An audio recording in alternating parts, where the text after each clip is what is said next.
Film की शुरुआत होती है एक इंडस्ट्री की मालकिन को दिखाते हुए जिसका नाम विक्टोरिया है। उसकी इंडस्ट्री में हाई टेक्नोलॉजी चीजें बनाई जाती थी। वो आज यहाँ खुद काम कर रही थी जो पिछले काफी अरसे से एक चीज की खोज कर रही थी। तब उसका साइंटिस्ट कहता है कि वो चीज हमें यहाँ भी नहीं मिलेगी। उनके सामने एक काफी बड़ी चीज को तोड़ा जाता है जिसके अंदर से हमें बीटल की शक्ल में बनी एक डिवाइस नजर आती है जिसका नाम बीटल स्कैरेप होता है, जो कि असल में एक एलियन टेक्नोलॉजी है। बीटल यानी कि एक कीड़े की शक्ल। अब हम एयरपोर्ट पर एक लड़के जेमी को देखते हैं जो कि लॉ की पढ़ाई करके वापस आ रहा था। एयरपोर्ट पर उसकी पूरी फैमिली थी जो उसका इंतजार कर रही थी और जेमी इन सब से मिलता है। अंकल उसकी साइंटिस्ट थे जो गाड़ी में बैठकर इन सब का इंतजार कर रही थी। जिसके बाद ये पूरी फैमिली पास ही के होटल में जाती है। यह जेमी की बहन बताती है कि हमारे हालात बहुत खराब है जिसमें हमारा घर भी बिकने वाला है। बिजनेस में डैड को काफी नुकसान हुआ है। ये सुनकर जेमी काफी परेशान हो गया। कहता है कि ये बात मुझे पहले बता देनी चाहिए थी, मैं तो वापस आ जाता। जिस पर उसकी मॉम कहने लगी कि बेटा हम चाहते थे कि हमारी फैमिली में से कोई पढ़ा लिखा हो, इसलिए हमने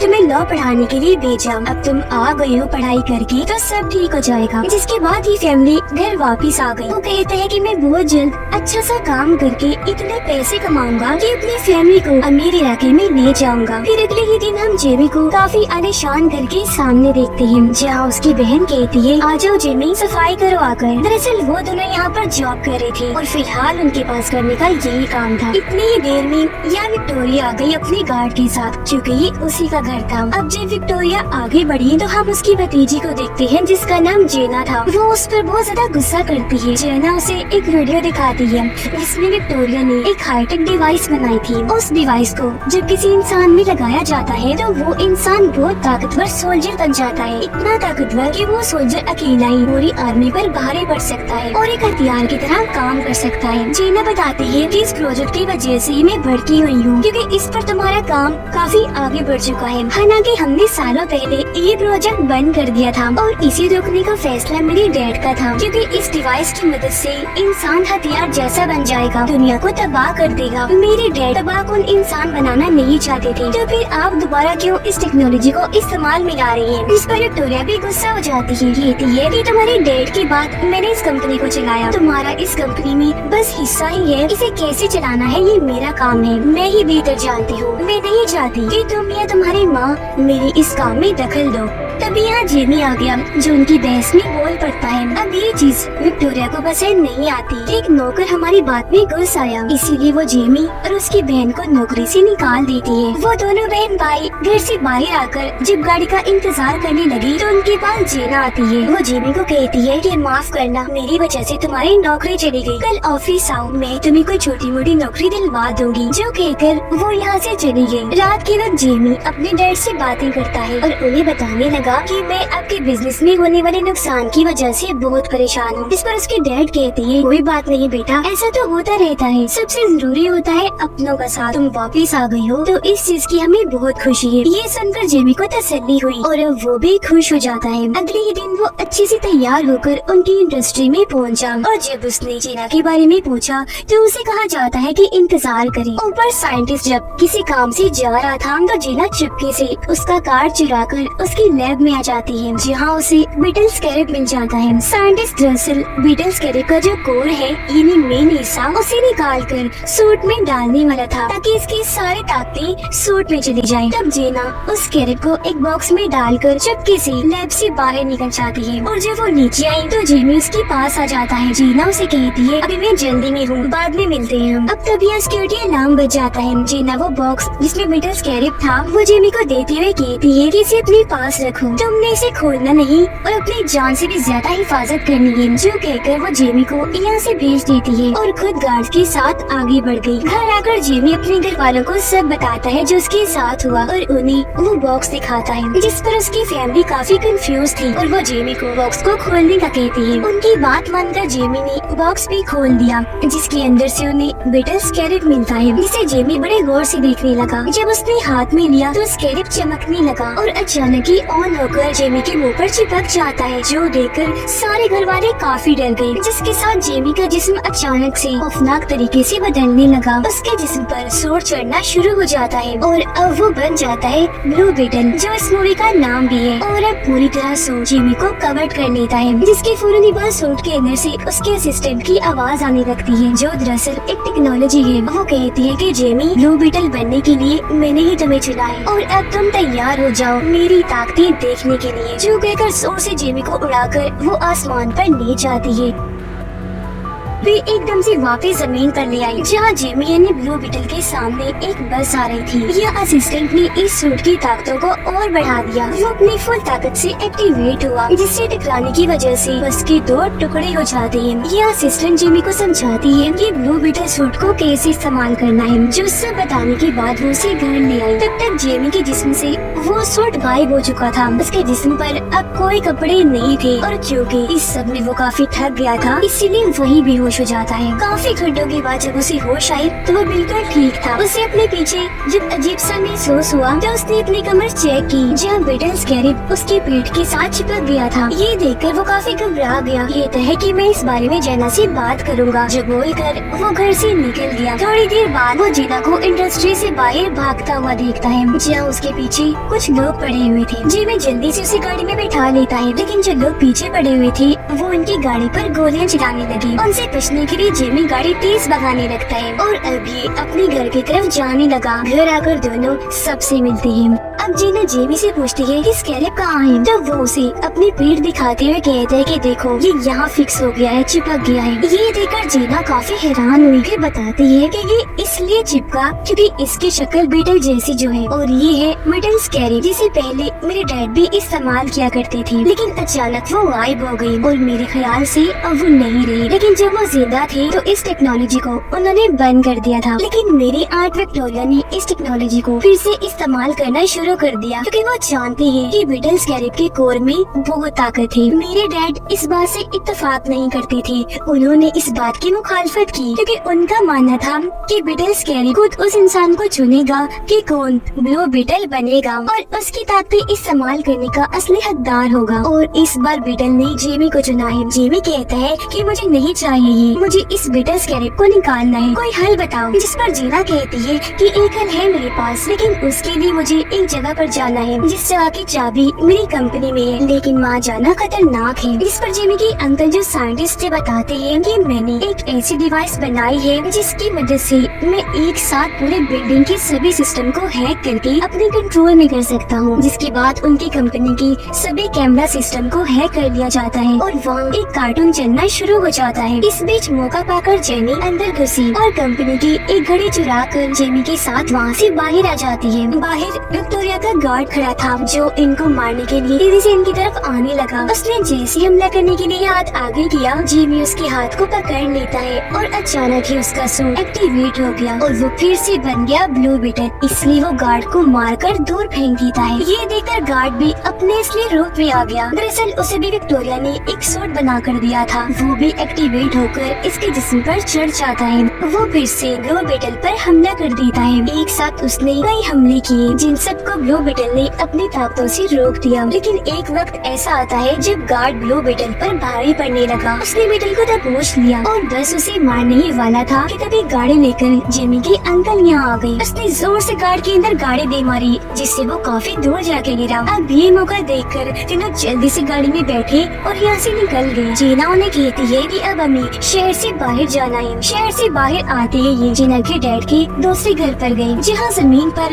एक काफी बड़ा बीटल बना हुआ था। उसे देखकर जीना हाथ में बनी हुई घड़ी के जरिए उस बीटल के नीचे बनी खुफिया रास्ते को खोल लेती है और ये तीनों नीचे आ जाते हैं। यहाँ आकर पता चला कि सबसे पहले ब्लू बीटल जीना के डैड थे। उन्होंने ही सबसे पहले बीटल स्कैरेब की ताकतों और टेक्नोलॉजी को इस्तेमाल किया। अब यहाँ की हर एक चीज को देखकर जेमी के अंकल काफी मुतासिर हुए और वो बीटल स्कैरेब की टेक्नोलॉजी टेक्नोलॉजी को समझने लगते हैं, जिसके मुताबिक अगर स्कैरिप ने खुद को किसी के साथ जोड़ लिया तो उसे अलग नहीं किया जा सकता। तो जाहिर है ये बीटल स्कैरिप जेमी से अलग भी नहीं किया जा सकता। वो उस इंसान की हर एक सेल से जुड़ जाती है और अगर ऐसा हुआ तो इसमें जेमी की मौत हो सकती है। अब ये सुनकर जेमी को काफी गुस्सा आ जाता है। वो वहाँ से निकलकर छत पर आकर बैठ गया। थोड़ी देर की बात उसके अंकल भी उसके पास आकर बैठ गए और जेमी को समझाने लगते हैं कि जेना की मदद से तुम्हें जो पावर मिली है वो काफी अच्छी है। जिन पावर्स के लिए लोग तो तरसते हैं तो तुम्हें वो ऐसे मिल गई। तभी छत पर जेना भी आ गई। देखती है कि एक हाईटेक प्लेन शहर से उड़ा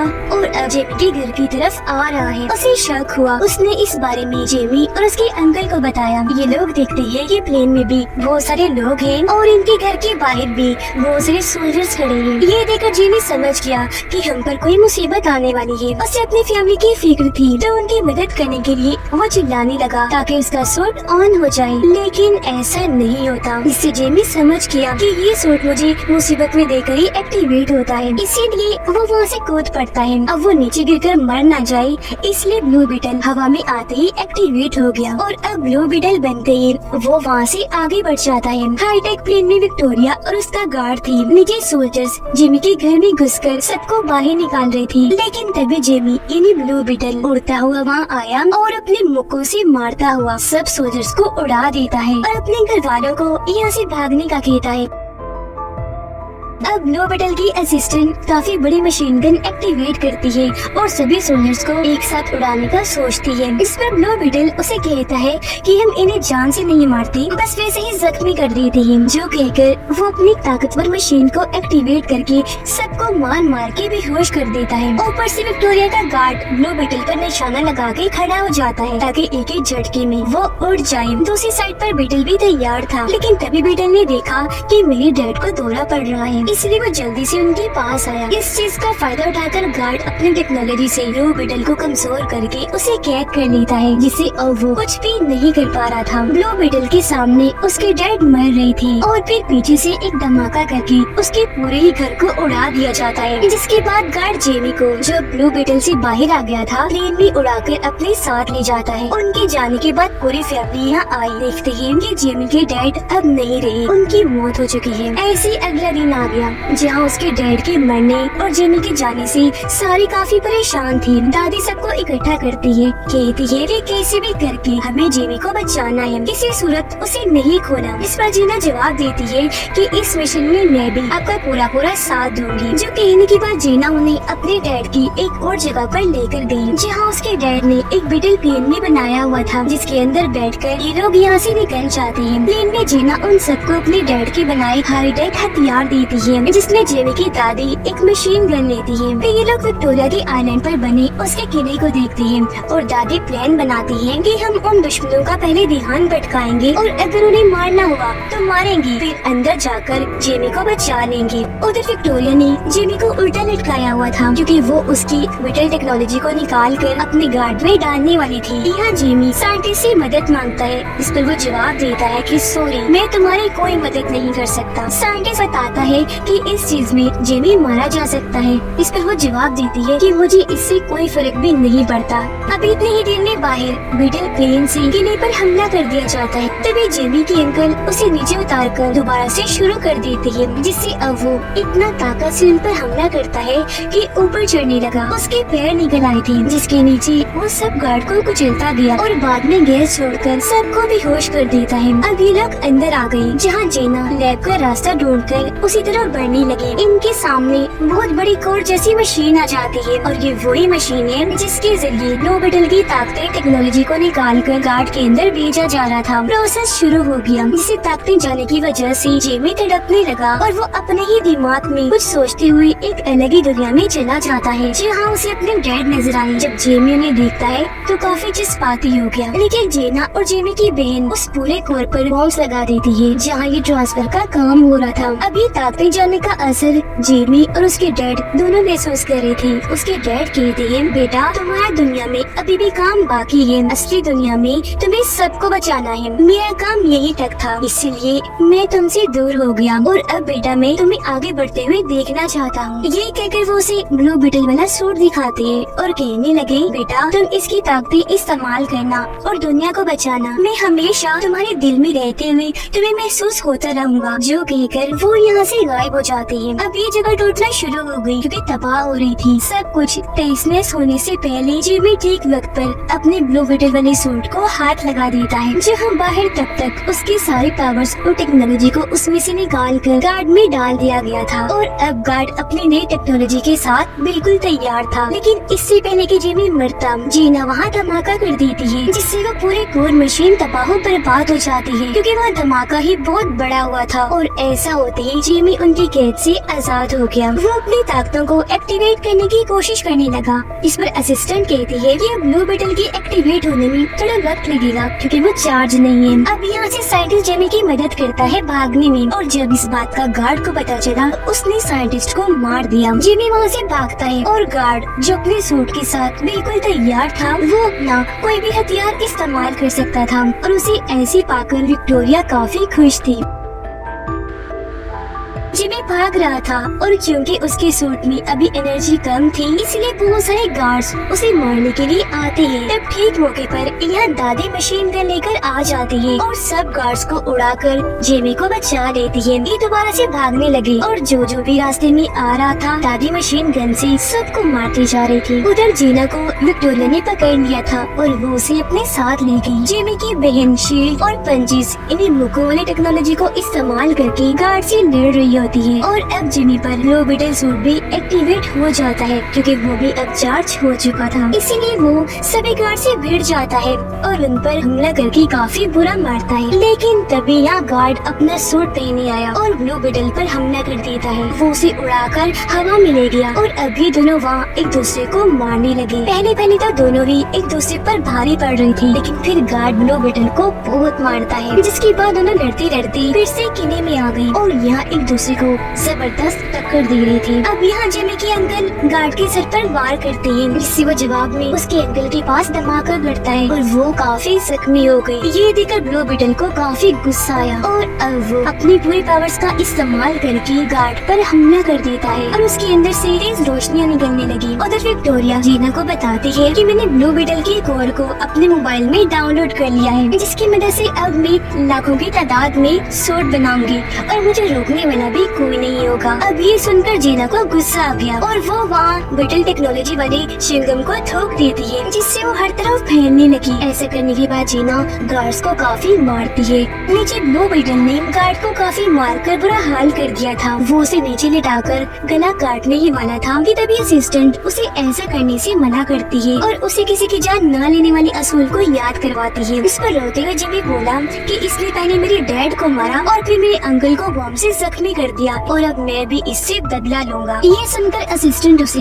गार्ड की जिंदगी दिखाती है कि वो अपनी मॉम के साथ रहा करता था लेकिन एक दिन मिसाइल के हमले से उसकी मॉम की मौत हो गई और क्योंकि वो अकेला रह गया था तो उसे जबरदस्ती आर्मी में भेज दिया गया। लेकिन एक दिन बम पर पैर आ जाने की वजह से गार्ड का पूरा जिस्म तबाह हो गया और जब इस बारे में विक्टोरिया को पता चला तो उसने फायदा उठाकर गार्ड को अपने एक्सपेरिमेंट तजुर्बे में इस्तेमाल किया। उसे नया जिस्म दिया जिसके बाद वो उसे अपने हिसाब से चलाने लगी। अभी गार्ड जो कुछ भी करता है उसके पीछे विक्टोरिया का हाथ होता है तो अभी यह जिमी उसे कुछ नहीं कहता छोड़ देता है। उधर जीना अपनी आंट विक्टोरिया का फोन ही तोड़ देती है जिससे उसका फोन तबाह होने से अब उसके पास ब्लू बीटल की टेक्नोलॉजी नहीं रही तो अब वो खतरनाक सूट भी नहीं बना पाएगी। अब गार्ड विक्टोरिया के पास जाता है जहाँ वो उसे हुक्म देती है कि जाओ जेना और ब्लू बीटल को मार दो। लेकिन इस बार वो ऐसा नहीं करता बल्कि विक्टोरिया को पकड़ के अपने मूल को याद करके अपना सूट तबाह कर देता है जो देखकर जेना और जेमी जल्दी से आकर मिडिल पेन में बैठ जाते हैं। वहाँ काफी बड़ा धमाका होने लगा जिसमें गार्ड और विक्टोरिया के मरने के साथ साथ पूरा किला भी तबाह हो गया जबकि वो सारे लोग मिडिल प्लेन में बैठकर वहाँ से निकल गए। जेमी देखता है कि मेरे अंकल मरे नहीं बल्कि जिंदा बच गए थे तो उन्हें देखकर जेमी बहुत खुश हो जाता है। कुछ दिन के बाद दिखाया गया कि विक्टोरिया के मरने के बाद अब जेना इस इंडस्ट्री को चलाने वाली है। वो खबरों में बात आती है कि मैं कंपनी में हो रहे गलत कामों को रोक कर कंपनी को अच्छे रास्ते पर चलाऊंगी। अब घर में जेना आई जो कहती है कि मैंने आप सबकी मदद करने के लिए इस पूरी जगह को खरीद लिया है और मैं ये जगह वापस आपको तोहफे में दे रही हूँ। आप यहाँ अच्छी जिंदगी गुजारिए। जो सुनकर सारी फैमिली बहुत खुश हो जाती है। अब जब जेना वहाँ से जा रही थी तो उसे छोड़ने